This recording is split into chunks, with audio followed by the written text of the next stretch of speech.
बांसुरी का स्वर बदल गया था। अब कामदेव फिर चौंका, क्योंकि पहले किसी राधा से ये प्रार्थना कर रहा था, पर अब यह किशोर भिन्न भिन्न नारियों को बुलाने लगा है। बांसुरी में नाम ले लेकर बुला रहा था। अब ये है क्या? ये स्वयं स्त्रियों को आमंत्रित कर रहा है। कामदेव तुरंत आकाश से देखने लगा। वृंदावन की ओर तो हजारों हजार नारियां दौड़ पड़ी थी। मैं कितना मूर्ख था, अप्सराओं को लाने की सोच रहा था, पर ये ब्रज नारियां तो मेरी अप्सराओं से लाखों गुना सुंदर हैं। मेरी अप्सराएं तो इन गोपियों की पैर धूल भी नहीं है। कितनी सुंदर हैं ये सब गोपियां। कामदेव के हाथ से धनुष छूटने लगा, छूट ही गया था, क्योंकि अब इसे भी लगने लगा कि इन गोपियों के कटाक्ष से तो मैं भी मूर्छित हो जाऊंगा। ये हैं ही इतनी सुंदरी, फिर इस किशोर को मेरा बाण क्या कर पाएगा? कामदेव ने सब छोड़ अपना ध्यान केंद्रित करना शुरू किया था इन गोपियों के ऊपर। ये आ कहां से रही हैं? कामदेव ने देखा, सब अस्त व्यस्त सी भागी आ रही थी। कोई भोजन करा रही थी अपने पति को, छोड़ दिया, भाग गई कृष्ण की ओर। किसी ने अपना श्रृंगार छोड़ दिया, किसी ने दूध को अग्नि पर रखा था, पर बांसुरी सुनी जब, तब दूध की किसे परवाह। कोई गोपी तो अपने बालक को दूध पिला रही थी। प्रेम की बांसुरी कान में गई, बालक को रख दिया जमीन पर और दौड़ पड़ी वह गोपी भी कृष्ण की ओर। कोई गोपी केश सवार रही थी, बांसुरी सुनी तो सब छूट गया। वस्त्र अस्त व्यस्त हैं, बेणी ठीक से बनी भी नहीं है। काजल लगाया है, पर जहां लगाना चाहिए वहां नहीं। होठों पर काजल और आंखों में लाली, नूपुर गले में बांध लिया है और गले का हार पैरों में ही लटक गया है। पर कामदेव देख रहा है, इतनी अस्त व्यस्त होने के बाद भी इनकी सुंदरता और बढ़ ही रही है। मादक लग रही हैं ये सभी गोपियां। तभी, अरे मत जाओ, पागल हो गई हो क्या? मत जाओ, पति चिल्ला उठे थे इन गोपियों के। रात में क्यों वन की ओर जाने की जिद कर रही हो? मत जाओ। किसी के पति ने तो अपनी पत्नी को पकड़ ही लिया, उसकी पत्नी मान ही नहीं रही, वो अपने में ही नहीं है। ये तो गलत है ना, अपने पति की आज्ञा न मानना, ये पाप है। वज्रनाभ ने बीच में ही टोक दिया महर्षि शांडिल्य को। पाप है? अरे वाह, तुम अभी तक पाप पुण्य में उलझे हो। महर्षि हंसे। अच्छा, एक बात बताओ वज्रनाभ, पाप पुण्य किसे लगता है? मन के कारण ही ना। जहां मन होगा वहीं स्वर्ग और नरक होगा ना। पाप पुण्य मन के कारण ही तो होता है ना। पर मन नहीं है गोपियों के पास, महर्षि ने समझाया। मन नहीं है? वज्रनाभ ने चकित हो पूछा। हां, मन नहीं है।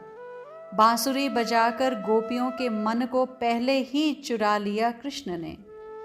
अब मन ही नहीं है तो पाप भी नहीं है और पुण्य भी नहीं है, ना ही नरक है ना ही स्वर्ग, क्योंकि इन सब का कारण मन ही होता है। समझा दिया था महर्षि ने वज्रनाभ को। वज्रनाभ, इस बात का तो आश्चर्य हुआ कामदेव को कि इस किशोर ने गोपियों के मन को ही अपना बना लिया। हंसे महर्षि शांडिल्य। गलत बात है, गलत बात है, सिर हिलाया कामदेव ने कृष्ण को देखकर। यह ठीक नहीं है। क्या ठीक नहीं है कामदेव? कृष्ण ने कामदेव से ही पूछा। इन गोपियों का मन ही नहीं है तो मैं वासना किस में प्रकट करूंगा? वाह कृष्ण, ये अच्छी बात है। बेटे से युद्ध करना है तुम्हें, इस बात को जानते हुए मेरे पिता को ही अपने वश में कर लिया। कामदेव की बात सुनकर कृष्ण हंसे। तुम्हारे पिता? तुम सब जानते हो, मेरी उत्पत्ति मन से हुई है, इसलिए तो मुझे लोग मनोज भी कहते हैं। पर तुम बहुत चतुर हो। तुमने तो मेरे पिता मन को ही अपना भक्त बना लिया। गोपियों का मन तुम्हारा भक्त है। ऐसे नहीं होता, कामदेव बोला। तो कैसे होता है? कृष्ण मुस्कुराए। इन गोपियों के मन में अभिसार की इच्छा प्रकट करो। तुमसे मिलने के लिए ये तड़फें, मिलन की कामना जगाओ। मुझे जगह दो इनके हृदय में, कामदेव ने कहा। ठीक है, तुम जैसा चाहो करो करो, मैं तैयार हूं मनोज। कृष्ण ने इतना कहकर गोपियों के मन में मिलन की तीव्र इच्छा को प्रकट किया। अब ठीक है? कृष्ण ने पूछा। हाँ, अब ठीक है, कामदेव ने कहा और वह फिर देखने लगा। पतियों ने रोक दिया है पत्नियों को, नहीं जाने दूंगा तुम लोगों को। पर उन गोपियों की स्थिति, ओह, कामदेव देखकर स्तब्ध है। पतियों ने जब रोक दिया अपनी गोपियों को, तब वह गोपियां वहीं बैठ गईं। कृष्ण के वियोग में उनका शरीर काला पड़ने लगा। उन गोपियों ने अपने नेत्रों को बंद कर लिया। हा कृष्ण, हा कृष्ण कहते हुए उनके पूर्व जन्म के जितने कर्म संस्कार थे वे सब जल उठे। पर आश्चर्य, ये क्या! अब तो इनका देह दिव्य हो गया था। सुंदरता मानो इनके अंग अंग में समा गई थी। ये इतनी सुंदर लग रही थी मानो स्वयं कृष्ण हो। हाँ, उनके ध्यान का प्रभाव ही तो था ये सब। इस आश्चर्य को देख कामदेव मूढ़ सा हो गया। एक देह से गोपियां अपने पतियों के पास ही थी, पर दूसरे दिव्य देह से वो सब कृष्ण की ओर बढ़ रही थी। उनके देह से ज्योति निकल रही थी, वो सर्वत्र फैलती जाती थी। ये सब क्या हो रहा है? कामदेव की समझ से परे था। सब सौंदर्य की साकार देवियां छुपते छुपाते उसी स्थान पर पहुंच गई थी, उसी शिला के पास जहां बैठे मुरली मनोहर बांसुरी बजा रहे थे। घेर लिया उस शिला को हजारों गोपियों ने। ये इतनी सुंदरियां हैं, इनमें से तो एक भी काफी थी इस कृष्ण का मन हरण करने के लिए। अब देखना होगा ये कृष्ण कैसे मुझसे पराजित नहीं होते। कामदेव हंसा। पर ये क्या, बांसुरी बंद कर दी कृष्ण ने और शांत गंभीर कामदेव पूर्ण चंद्रमा को देखता है, वृंदावन की शोभा को देखता है, यमुना और गिरिराज को देखता है, कमल के पुष्पों को देखता है, फिर इन सुंदरियों को देखता है। इतना सब होते हुए भी ये शांत हैं। इतना शांत तो कोई योगी भी नहीं रह सकता इस बनी हुई परिस्थिति में। आप सबका स्वागत है, हे महाभागा गोपियों। इनकी मधुर वाणी गूंजी वृंदावन में। वे ऐसे स्वर में बात कर रहे थे गोपियों से जैसे गोपियों से इनका परिचय ही ना हो। आप कैसे आईं? अरे, इतनी रात में, वो भी अकेले? बोले जा रहे थे कृष्ण। कोई संकट तो नहीं आ पड़ा तुम्हारे यहाँ? ओह, वृंदावन की शोभा देखने आई हो? पूर्णिमा में, वह भी शरद की पूर्णिमा में। अलग ही छटा होती है इस वन की, यही देखने आई हो? तो देख लिया होगा, अब जाओ जाओ। नहीं, तुम्हें जाना ही होगा। कितना बोल रहे थे आज ये कृष्ण। अरे, तुम अभी तक गई नहीं? क्यों, जाओ ना।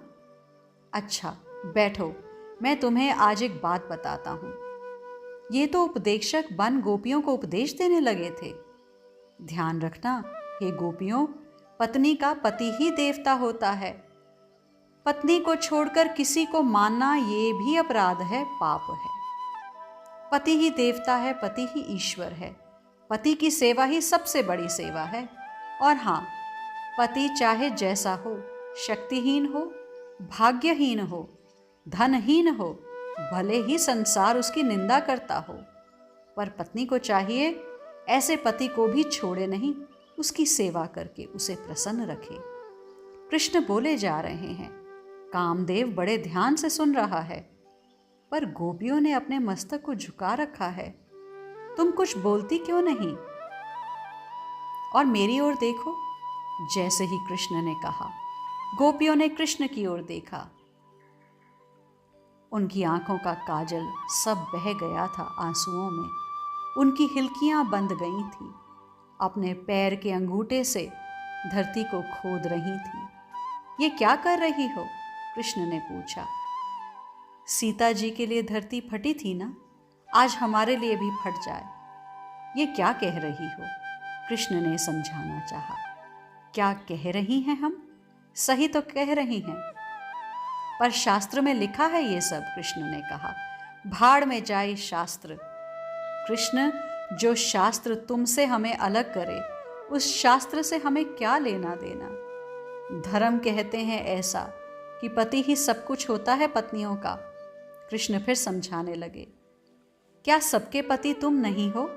क्या सब पतियों की भी आत्मा तुम ही नहीं हो? अरे, पतियों के ही क्यों, समस्त जीव चराचर की आत्मा तो तुम ही हो ना। और हमें तो यही लगता है कि सबसे बड़ा धर्म यही है, तुम्हारे चरणों को अपने वक्ष स्थल में धारण करना, क्योंकि प्रेम ही सबसे बड़ा धर्म है। तुम समस्त आत्मा की प्यास हो। सब जो जीव चराचर भटक रहे हैं, वो मात्र तुम्हें पाने के लिए ही भटक रहे हैं। तुम ही सबकी चाह हो, और जब तक तुम्हें कोई पा नहीं लेता, उसका सब पाना व्यर्थ है। तुम प्रेम हो, हम सब प्यासे हैं। हे कृष्ण, ये प्यास आज की नहीं, ये प्यास जन्मों की है, जन्म जन्मांतर की है ये प्यास। फिर हमें कर्तव्य के नाम पर इस संसार में मत भटकाओ। धर्म के नाम पर फिर संसार के बंधन में मत बांधो। हे कृष्ण, हमें स्वीकार करो। गोपियों ने रो रो कर ये सब विनती की थी। कृष्ण ने फिर भी कहा, धर्म ऐसा कहता है। गोपियों ने कहा, हम तो कहती हैं, तुम अगर मिल जाओ तो संपूर्ण धर्मों को भी त्याग देना, यही श्रेष्ठ है, यही सबसे बड़ा धर्म है। प्रेम ही सबसे बड़ा धर्म है। हे कृष्ण, प्रेम ही सबसे बड़ा सत्य है। हे कृष्ण, प्रेम ही सबसे बड़ा कर्तव्य है। हे कृष्ण। इतना कहकर गोपियां सुबकने लगीं। कृष्ण देख रहे हैं गोपियों को। कामदेव आकाश से आश्चर्यचकित हो बस देखे जा रहे हैं। आज के लिए इतना ही, शेष आगे। श्री राधे।